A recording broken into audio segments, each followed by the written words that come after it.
welcome back this week, everybody, to the USA Carry podcast. I'm your host, Sal, as usual. Luke, unfortunately, is not able to join us tonight, but we have a great guest for you all tonight. In fact, those of you who followed the old CCX2 show will remember John Murphy. He appeared several times for us on that show with great discussions, a lot of information, of course, and we have John back on to join us tonight. John, welcome back, sir. Tell everybody what you've been up to. Well, hey, Sal, thanks a lot for having me back on. Where to start? I retired from the government in January 2021, moved into the RV, dubbed Maslow for the hierarchy of needs. Then started traveling the country, around and around I went for a couple of years. And right now I'm in Cape Girardeau, Missouri, en route to my friend Chris Schaffner's place in Bland, Missouri for a 2-day version of my vehicle environment skills and tactics class. As far as myself, I've trained with all the names, all the usual certifications, 10 years in the Marines, now claim not to being a combat veteran, and much of what I learned there was not remotely applicable to what I'm doing now. 15 years at an intelligence agency on the counterterrorism account, and I learned some stuff there that I've kind of blended into my program. I've been training part-time for about 17 years, full-time now for about 2.5. A couple thousand students, and it's kind of my vocation and calling. Part-time. Okay. Yes. So just to let the audience know, many of which read USA Carry, of course, a couple of months ago, there was an article that I ran reviewing your Street Encounters and Tactics class, which I've been meaning to take for quite some time. So I took the class when it was a 1-day iteration back in the fall of 2017. I had to look it up, actually, to remember when that was. And obviously, the 2-day class is all that and much more. So we'll put that in the show notes, the link to my review of the class. So yeah, I'll get you to speak to many of these elements that you're covering in the class. And I just want to make clear to the audience, this is a unique training presentation compared to pretty much everything I've taken. And I've taken many, many classes with many of the top instructors in the country, of course, because what you've put together, John, is what I will again repeat here. What I essentially said in the review is, if you're not necessarily a training job, you're not a guy with hundreds and hundreds of hours of professional firearms self-defense training. Maybe you're just a guy who wants to get home safe, from your day job and be safe when you're out with your family. If you have a solid class in firearms fundamental, gun handling, safe gun handling, basics of marksmanship, then beyond that, I really, really believe your Street Encounters and Tactics class is the class to take. With the intention that certainly go on to take more training if you can, but if you were to stop with this class, you would be ahead of 99.9% of people out there carrying it, because you pack it so full of all of the different elements. There's a lot of shooting in the class, but it's definitely not really shooting class. It's a protecting yourself class. Medical, legal terminology, actual tactics for dealing with the encroachment of criminals, and again, a really fantastic presentation of shooting realistic, shooting to neutralize people. So to start it off, let me ask you, how did the curriculum develop? Because I know it's changed a lot over time. What made you think of this particular offer? Was it just the need in the training sphere that you saw? How did it come to be, this class? That's a really good question. I've had seeds of this class germinating in my mind for some time. And a friend of mine, Chris Sizlove, there is most of his year in the Army Ranger Regiment, talked about their training workup for deployment. And toward the end, they had what he termed a full mission profile training workup. There is well, holy cow, now there is no applicable paradigm. There really isn't a class out there. I'm sure there's out in the corners. Nope, you never can claim for sure. that puts all the before, during, and after of the skills that the average citizen requires to be a successful self-defender. A perspective on the before, gun handling skills, understanding the law, understanding basic psychology, understanding the criminal pre-assault paradigm, and then, of course, the during. Now we have to understand anatomy, appropriate use of force, more law, with more consequence, employing pepper spray. There is where to shoot, when to stop shooting, what to do after that. Because now you've gone through the branches of an event. Say you have an event here, and you go through the branch A, B, C. You choose B. You get A, B, C. You choose C. Now you got A, B, C down there. At the end of that, though, shots have been fired, pepper spray has been applied, you've walked away, whatever. Now you will have a segue to a sequel. It will either be a medical thing or definitely a law enforcement thing in the case of lethal force. So it's kind of like the spin-off series, the Jeffersons from Good Times, from All in the Families. They all spun off of each other as that worked out. So unless you've got a training background and exposure to all those disciplines in an environment where the gears have to mesh and you're held to an account, you're actually not particularly well prepared. You mentioned the first class to take after your basic class. Well, I would posit there. I'd say that if you've taken 10 B8 bullseye shooting classes at 25 yards and you're carrying a gun, you may not be as prepared as you think you are. I mean, that's a lovely skill, burning down B8. Those little circles, those targets go way back in the day, and those guys back then were doing the thing, the task. There is foundation skills of a mindset, and then from your mindset you acquire. There is hard and soft skills that you need. Then you should acquire the gear to support your mission. And our mission, our purpose, can be but one thing, Sal. Just get home. We're not out there to flex on anybody, to win argument points, enforce the law. One of my favorites is enforcing, someone's view of a societal standard. You're being too loud, turn that music down. You're being obnoxious. You're doing this, you're doing that. A famous case in Florida, you're parked in a handicap spot without a sticker. There is the Richard Drake, I think it's the Drake case. And how did that work out? Yeah, Michael Drake. Yeah. Michael, yep, Drake, yep, Michael. There was a case, the guy, his training failed him, if I would remind the listeners. He was involved in a conflict with a woman that had parked on the spot, handicap spot. Her husband came out, took 1 second to see what was happening. He judged there is body language, posture, and gesturing. In a second, went over there, shoved Drake down. Drake got to his knees and pulled his pistol out. The guy went, whoa, like that. And you can see him go through the mental checklist of, have I been assaulted? Yes. Am I in a position of disadvantage? Yes. I am going to shoot. I mean, it was almost like a 1 potato, 2 potato timeline. There is fired 1 shot, which turned out to be fatal. And he is now starting, I think, his 6th year in incarceration. There is in the Florida state penal system. He was not justified, and he sought conflict. Well, I have a gun. Now I'm kind of like law enforcement, right? They have guns, I have a gun. So that means I'm kind of like a cop. And that mindset is so detrimental. And it feeds ego. And ego can drive people into circumstances they should actively seek to avoid. Yeah. It's interesting you mentioned that case.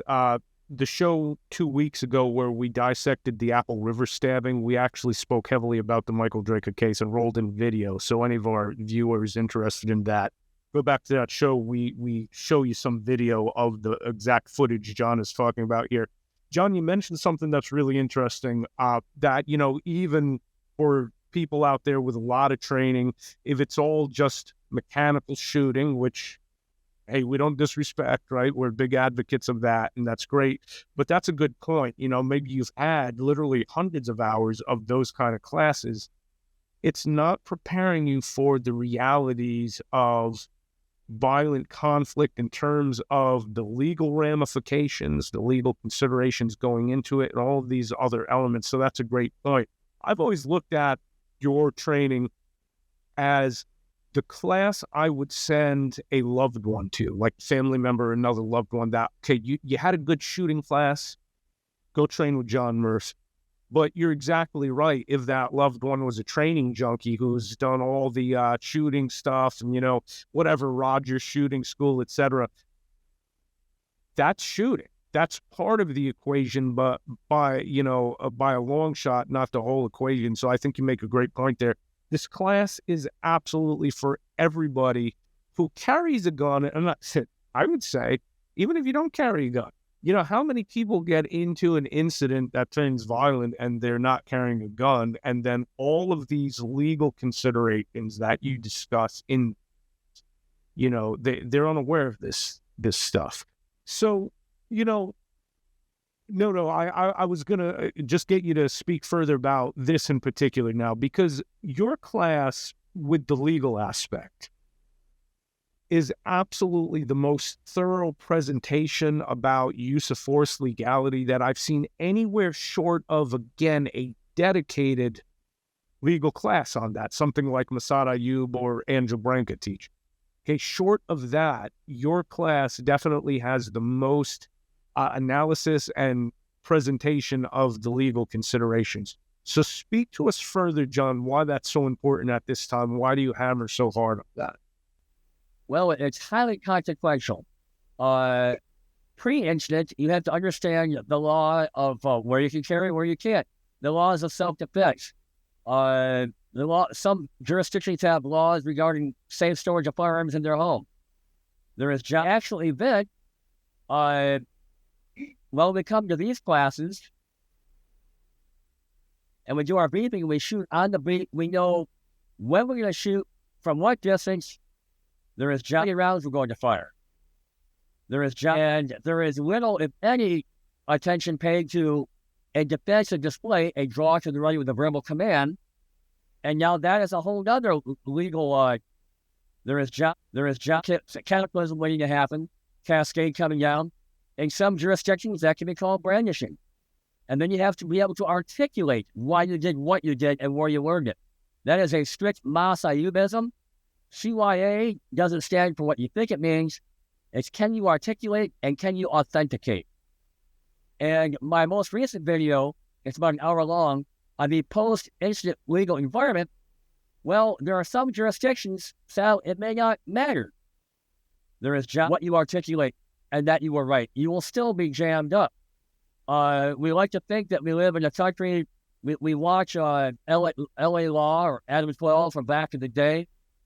And it was nothing but the law and the black and white application. Well, the reality is there are personalities, politics, and agendas that drive a lot of this, as we've recently seen highly selective prosecutions, novel applications of law.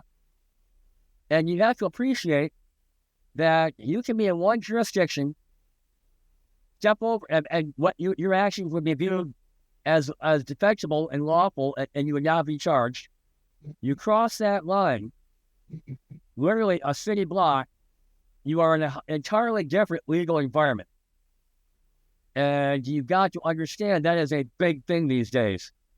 The number of people getting jammed up because they don't, well, that's, as I said, that's a thing. So I don't dedicate about an hour and a half in the pre-class video. The course itself is 2 days on the range.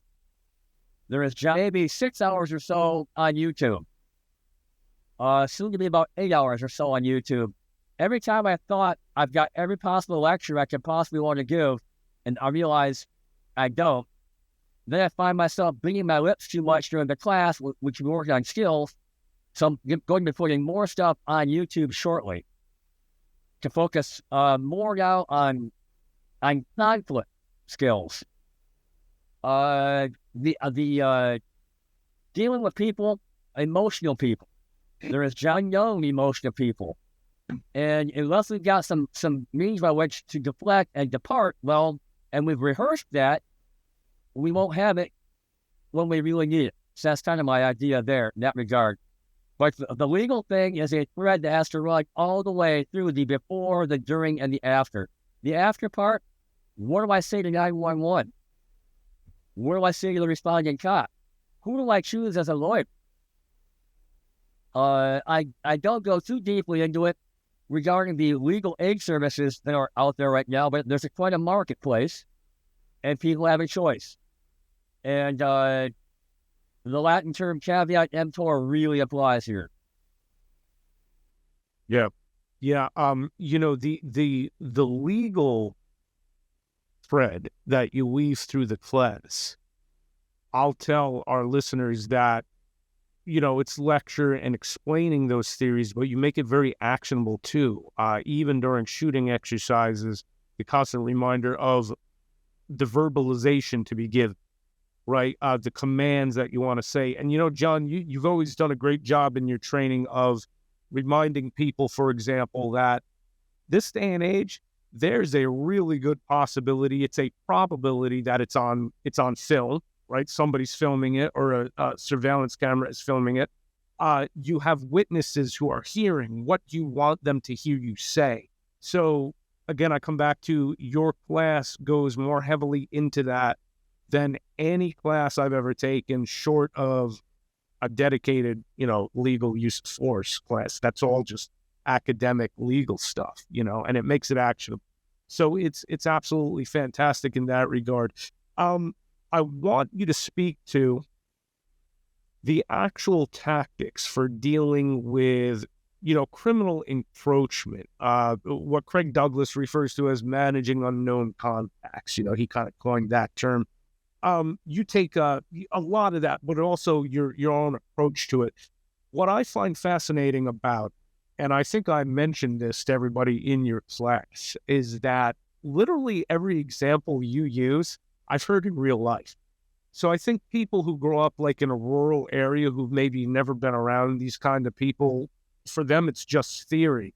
But spending as much time as I have in big cities all over the United States, particularly Baltimore, I always come back to this. I always tell stories about Baltimore because there's every other city, then there's Baltimore all by itself. Baltimore is its own thing. So if you want to hear for real all the examples that John gives in class about how, potentially dangerous people approach you, spend an afternoon in Baltimore. You'll hear all of them. So tell us how you kind of aggregated this list of examples that you're using when you expose people. There is generally, first, I'll acknowledge I do stand upon the shoulders of giants. There's no question that we all do. Going back to, beyond Colonel Cooper, I have definitely grabbed, there is bits and pieces of curriculum from Craig, who was definitely built the pyramid upon which he stands astride. John Fordham, Kelly McCann, there is Tom Gibbons, and others have really helped give me bits and pieces of this problem. Now, for as far as the scenarios I use, well, some of them are personal experience. Some of them are secondhand. I've either heard or seen. There's all kinds of video out there if you look for it. And I sort of link those together because certain patterns appear. The criminal attack paradigm. It begins with an assessment, then an approach, and it could be a negotiated approach. Like, hey man, can I ask you a question? What time is it? All the while they've cognitively loaded you up with a question, and they're closing the distance until they've achieved proximity. Sometimes they will redirect themselves, revector, they'll move, and then make a beeline towards you. And sometimes it's just a straight-on, full-on beeline assault, and they're up on you, affecting their crime. We have to have the means by which to deal with that. And Craig's got his approach, managing unknown contacts. The strategy and the tactics behind it is filling up filters. Hey, can I ask you a question? Sorry, man, I can't help you. No, I need some help. Hey, man, I said, would you start there, please? I cannot help you. Those things a good person would stop. So essentially, we're filtering through ambiguity. I will say this, that movement is eloquent communication, and continuing to move towards you is very, very indicative of what the actual end game is. If you listen carefully or watch carefully, they will reveal their ultimate intent. Of course, the outlier would be Ted Bundy, somebody like that who is just absolutely. Psychopathic. If they comply, that's great. We move on. Meanwhile, we have to be able to dial things up to a physical response if necessary. Pepper spray, or if the situation warrants it, and draw to the ready with your firearm, a defensive display, and issue a verbal command. Now that puts them on a binary: comply or get shot.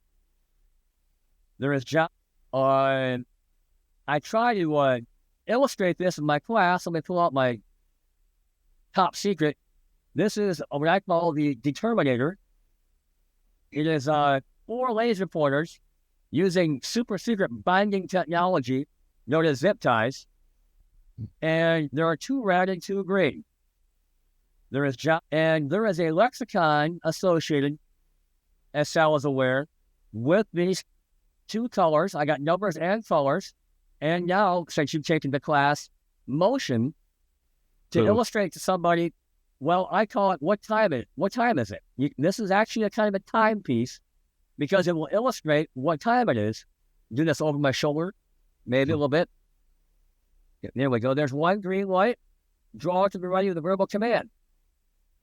2 green lights. Lethal force.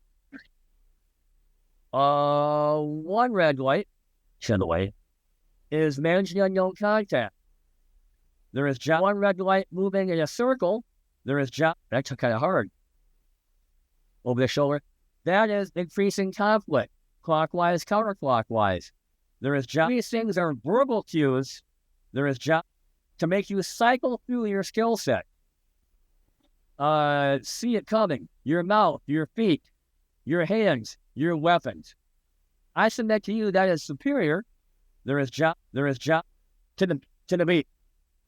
A useful tool when it becomes the be-all, end-all as people pursue the parlor trick du jour.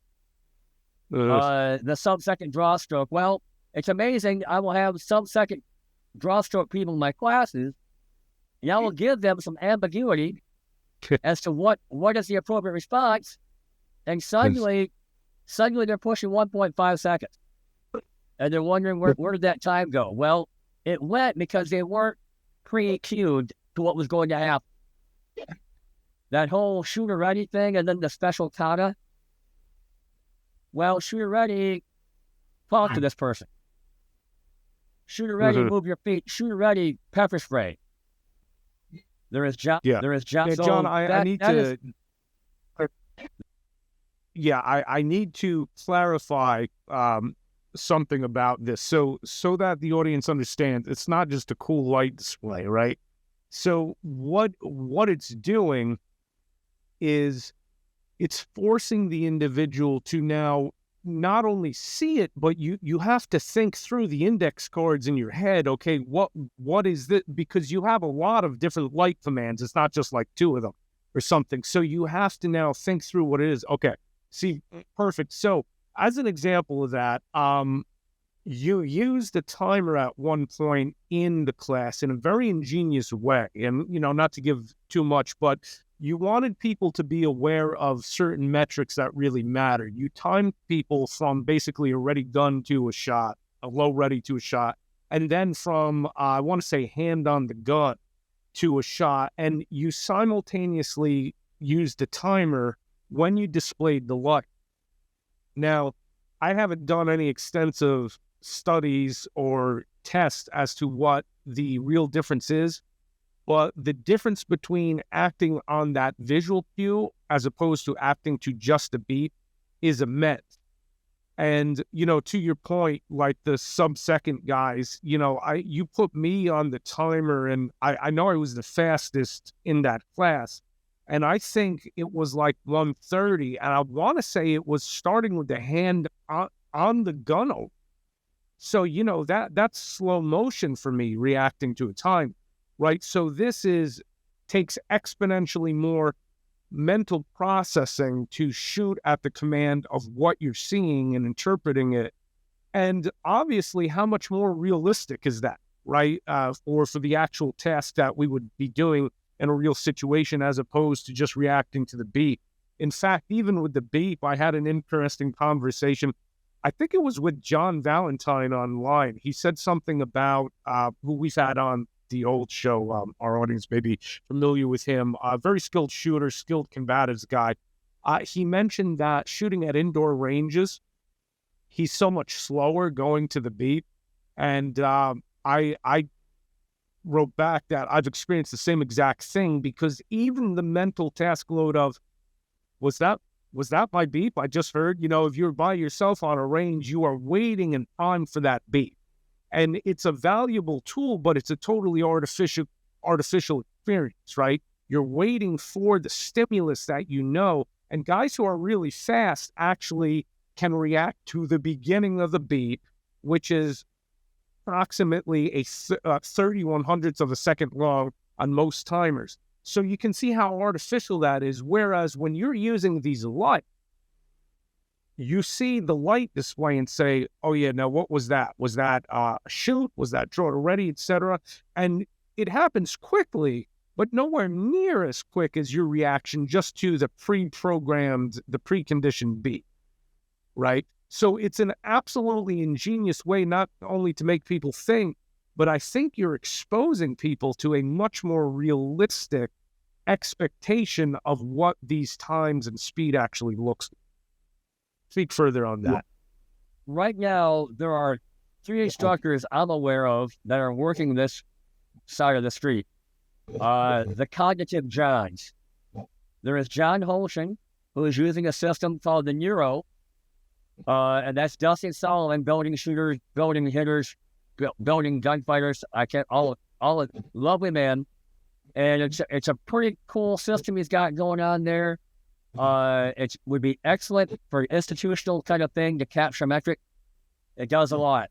You've got my friend John Hearn, who is working down the pathway. He's got multi-color lights near his target arrays. There is John got me with the Amazon lasers. We're all kind of coming to this court at the same time, because improvement in any industry or art is always glacial until there's a thing. And then we can branch off from that. As far as the time bit, the visual processing cue, I've really encountered it to be an individual ability thing. Some people are wired more for eyes, others are for sound. What they're encountering in my class, though, is they're presenting with a problem, and they have to cycle through their objections for the correct response to that problem. For instance, that one red dot, like, whoa, man, stop right there, I can't help you. That's managing unknown contact. Now, if that red dot starts to move clockwise, now I find myself in an escalating conflict. There is supplication can be called for. If it spins fast enough, then boop, I get a cue for a pepper spray. Or I get a cue for a draw to ready and give a verbal command. These are things people have to cycle through and apply the right skill at the right time. There is another idea how the Neuro works at the end of this month, because I'm hosting John Holshin on my range in Culpeper. And I've got to get into one of John Hearn's classes. I'm just kind of been failing that way. But I really think that, and I know there are other companies out there doing similar things.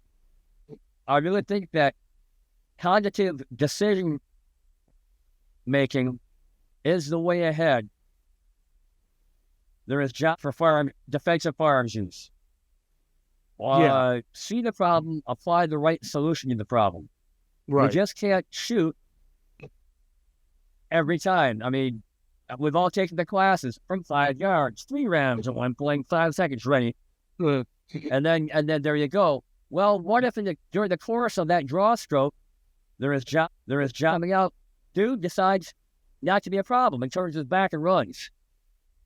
Have you trained at all waving off from committing that lethal force? Do you understand the Force Science Institute data on that and how much time you have? And how if you fire a shot late, how it can still be defensible if you're a defense attorney hires the right expert witnesses. There are many layers to this.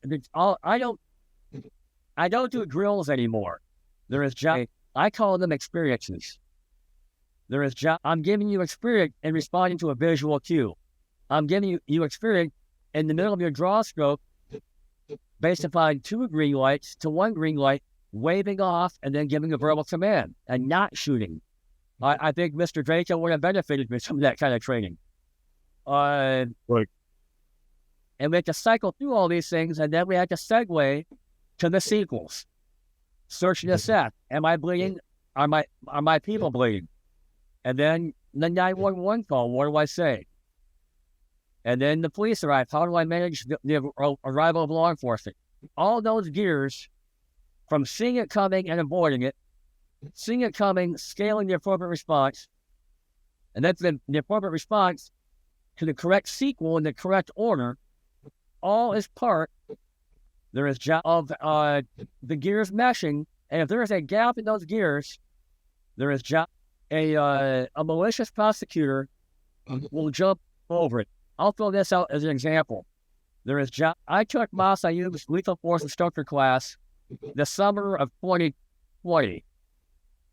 Was it? It's all blur, honestly. It was back in the day. Right. And in that class, we had a moot court. Before the moot court, Mas had a presentation on these are crappy things malicious prosecutors will do to get a conviction. Fast forward to the Rittenhouse trial. I'm recovering from my Achilles surgery, and I'm kind of boosting my pain meds with the odd Belvini or whatever I had going on. And I resolved that if I took a shot every time the prosecutors did something that was on Mas's list, I would still be stoned.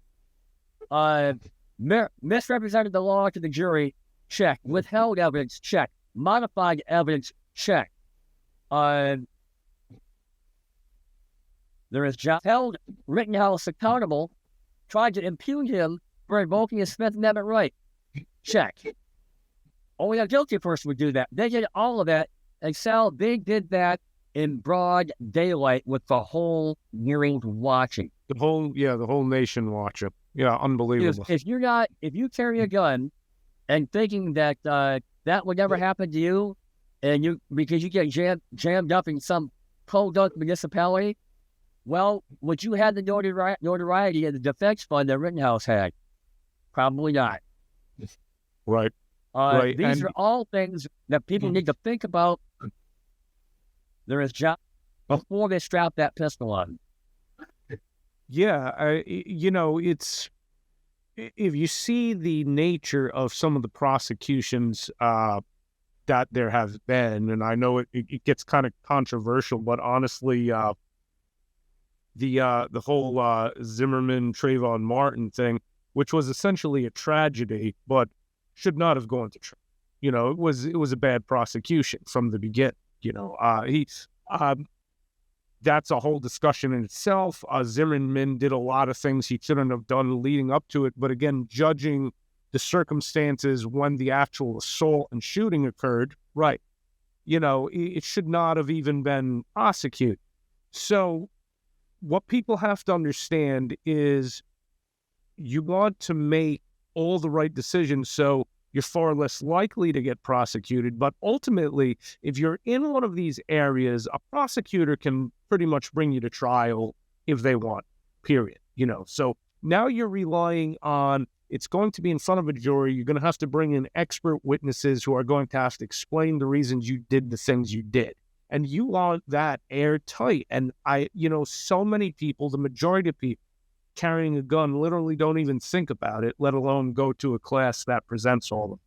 So again, I urge the people listening, if you've not trained with John, it is absolutely one of the best classes for putting, all of this in context and really explaining this. I must say, John, I've read all of this work. I've taken the classes. I even listened to the podcast, like Andrew Brankus, where he goes in depth about these different things. And still, there was a couple of things you mentioned that I had never even heard.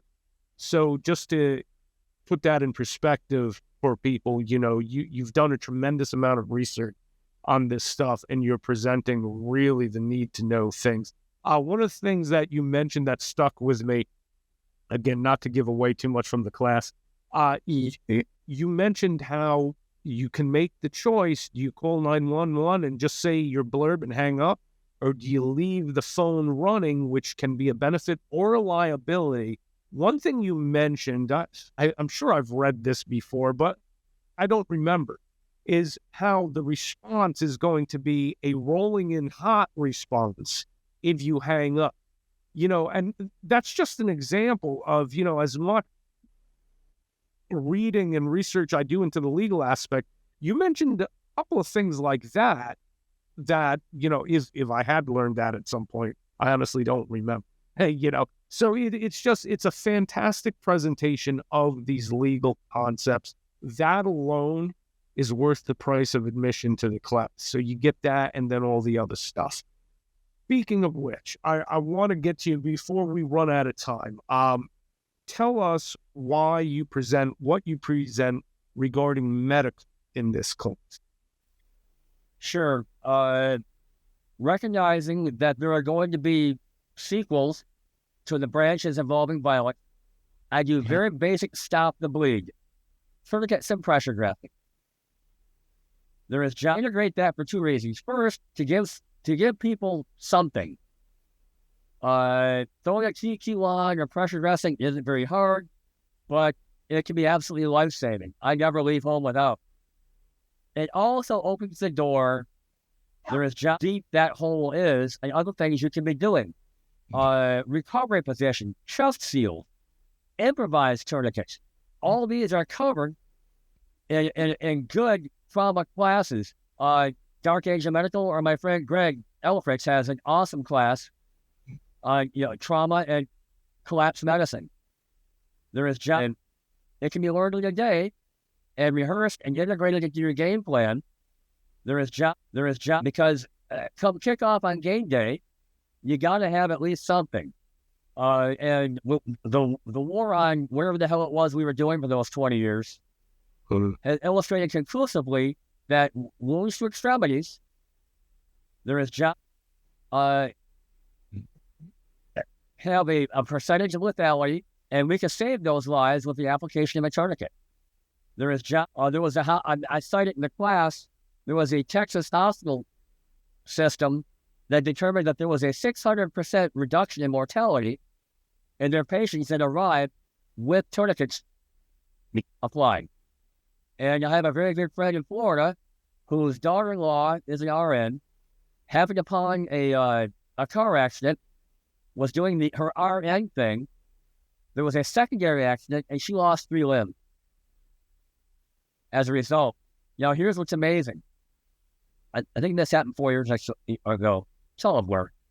Not 1, not 2, but 3 people walked onto that scene, each with 1 tourniquet, and they saved her. That would not have happened a decade ago. At the best you can hope for, the phones would come out and they'd all would have hung around and watched her die. There has been such a change in what we've learned. There is just how easy it is to apply. That I just like to give people an entree kind of taste of that. And if that's all they get, and they're home someday and somebody's working on a ladder and they fall and they have an avulsion and it rips their skin off their arm, and there's a tourniquet in the house, there is just There is job that situation under control. It's just that simple. There Yeah. is job. Yeah. And, again, when you presented it, the way I looked at it is a lot of people who take this class will likely never go on to take a full medical class as much as we urge them to do so. But you're giving them something, and you're giving them something that actually takes care, to your point, it takes care of a lot of problems. The tourniquet use, and this as well as I, there's been sort of like this debate in the past few years that came back in following a study that was done of fatalities during active shooter ramp. The problem I had from the outset with that, basically in a nutshell, what the study kind of concluded is that, chest shield is where it's at because most of those fatalities were chest wounds or head wounds. The problem from the outset I had with that is, first of all, you're a lot more likely to need your tourniquet for either a car wreck or an industrial accident than you are for a shoot, right?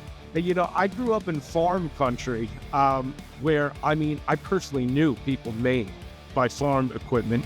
And I wrote